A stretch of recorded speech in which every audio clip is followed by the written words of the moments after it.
Hello everyone, my name is Kyle from work and I want to talk about the top 3 things I learned from doing Zoom comedy.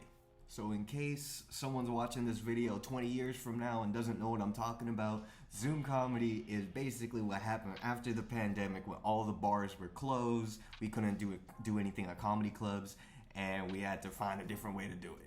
People were hosting, producing comedy shows on YouTube live streams, Facebook, Instagram, TikTok, everything like that. Pre-recorded shows on Zoom, on Clubhouse, on all these different platforms. I'll admit, for comedy, it was pretty weird. It's not like music where like you know what it's supposed to feel like. Comedy, the art form itself requires some face-to-face interaction, but you do what you gotta do. You know, so I want to talk about just the bright side of things that I came across during my experiences, and yeah, let's jump in. The first one, hands down, has to be location.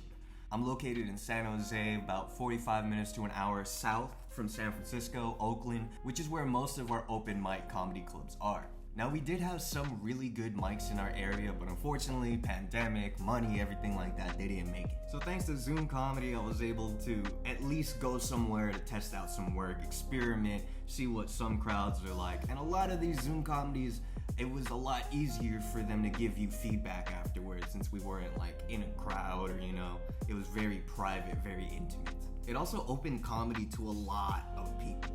Let's say that if you lived in the middle of nowhere where you barely have a bar, let alone a bar that has an open mic, let alone a bar that has a comedy open mic. There's a lot of difference. People could just drop into Zoom wherever they are, test things out. We got a lot of first-time comics, a lot of people were real nervous about it, and they had that opportunity thanks to Zoom comedy, which I thought was really cool. Like, there is enough space for us in this, you know what I'm saying? Like, anyone could be funny, and a lot of people did not have that opportunity just because of location. And also, a lot of people that I talk to would do is they go to one mic, do their 4, 5, 6 minute set, whatever, drive to the next mic, do the same thing, the next mic, the next mic, the next mic. In the Zoom comedy format, all you'd have to do is, you know, sign on to the next one, sign on to the next one, sign on to the next one. It's pretty easy. And while we're on that, you can play a lot with your time zones, because, you know, in the West Coast, we're 3 hours ahead of the East Coast, so I could finish an open mic by 7 p.m. here, and I'll be able to make a 10 p.m. open mic in New York. You know what I'm saying? So it's pretty cool like that. Alright guys, newsflash, I'm in California right now. I never told you guys because I realized it wasn't important, but y'all would make these Philly jokes and I'm like, And I was like, around class 3, I was like, oh, they don't know that I like to say hella all the time and shit. And like, every time Shay's over here, like, oh, I don't want to take more of your time. I'm just like, I'm on Pacific time, son. Like, I got all night. We end at 7 for me, dog. Like, me personally, I was able to take a comedy class in Philadelphia via Zoom. And, you know, going from the Bay Area to Philadelphia, so it was a big culture shock, and I was really excited to experiment my work in an East Coast in an East Coast culture. Because a lot of comedy has to do with location. How does this culture in Philadelphia react to this type of topic in my joke? For example, my political jokes, I don't have a lot, but the ones that I did write, it worked a lot better in Philadelphia than it did in California. This is really interesting. it's been a time for America, right? And I consider myself American. So let me talk about that for a little bit. I am so American that I didn't know there were other types of eagles.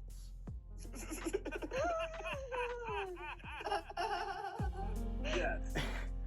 I was playing Assassin's Creed, and the main character has a pet eagle, and it was brown, and I was like, nah, that's not an eagle. Eagles have white heads, they hang out in olive trees, I think. I am so American that if I have to write my address on a website, and it asks me to put what country, and United States is not at the very first top, I am so annoyed. Even if I have to type United, I still have to scroll through United Arab Emirates and other countries. I'm kidding. I don't have any right to to say anything about countries because I don't know anything about other countries because I'm so American. I am so American that I am not white.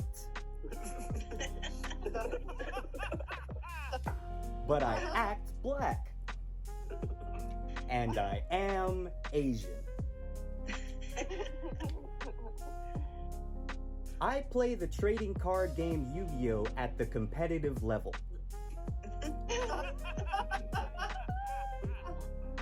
On the international online platform Yu-Gi-Oh! Nexus, I rank at the top 30th percentile. And I have a huge cock. In Yu-Gi-Oh! There's my field and there's your field.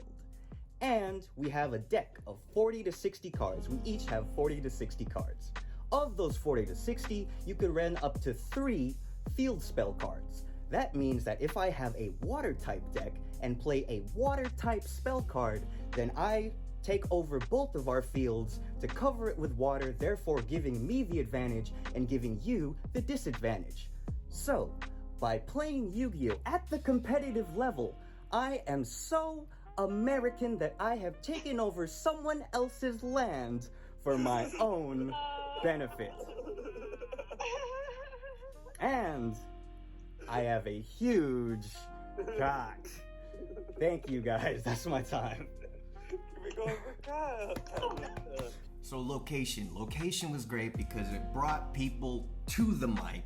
Also, it opened the opportunity to test out your work in different locations of the country, even the world for some people. And you can see how your material works in a more universal level. And to a certain extent, that's the goal. Of course, I want my jokes to be funny in my area. When I start wanting to go on tour, nationally, internationally, I would want my material to work as many places as possible. So Zoom opens up that space for practice. The second thing I want to talk about is accessibility. In my experiences, I've talked to people who are very nervous about just going to the open mic. The act of going to that club, that coffee shop or whatever that's hosting the open mic is real nerve-wracking, I'll be honest. But thanks to Zoom Comedy, you can just drop in, keep your camera on. When you're ready to go on, put your camera back on. When you're done after your 5 minutes or whatever, turn your camera back off. You can have a better sense of dipping your toe in it rather than you're in the club and you can't leave until you're done. You know what I mean? So I feel like that was a lot easier for people to go into rather than walk into a club themselves, especially during a COVID time. I feel like a lot of people starting out, me included, just walking into that club, that bar, that coffee shop, just like, oh, look at all these people, or the exact opposite, look at all these, no one's here. And I would get nervous, that would make me really nervous. But on the other hand, if you go into Zoom Comedy, you just hop into the room, you can keep your mic, you can keep your camera off the entire time if you wanted to. When you go up, put your camera back on, you're ready to go. When you're done with your set, turn the camera off. And shout out to my introverts, because I thought that was perfect for us. Like, look how comfy I look in this. So yesterday I pissed myself. I'm 24 years old, and yesterday I pissed myself, and then I said to myself, what am I going to tell the woman I love? This third one is just what I learned from my own act. It's expression. Let's say that I'm in an in-person mic right now, right? So I go on stage, shake hands with the dude, or fist bump the MC, whatever, grab the mic, move the mic stand, move the stool to the side, ready to go, right? That already in and of itself is a lot of physical movement. I haven't even said anything yet. So the difference between Zoom Comedy and doing the physical shows, it made me focus on this area of my act, just from the chest up. What does my act look like when I take away all the physical aspects of it and just focus on my expression, my face? And I found out I have a lot of facial expressions. But if I start with a lot of facial expressions and end with a lot of facial expressions, I have nowhere for my act to grow.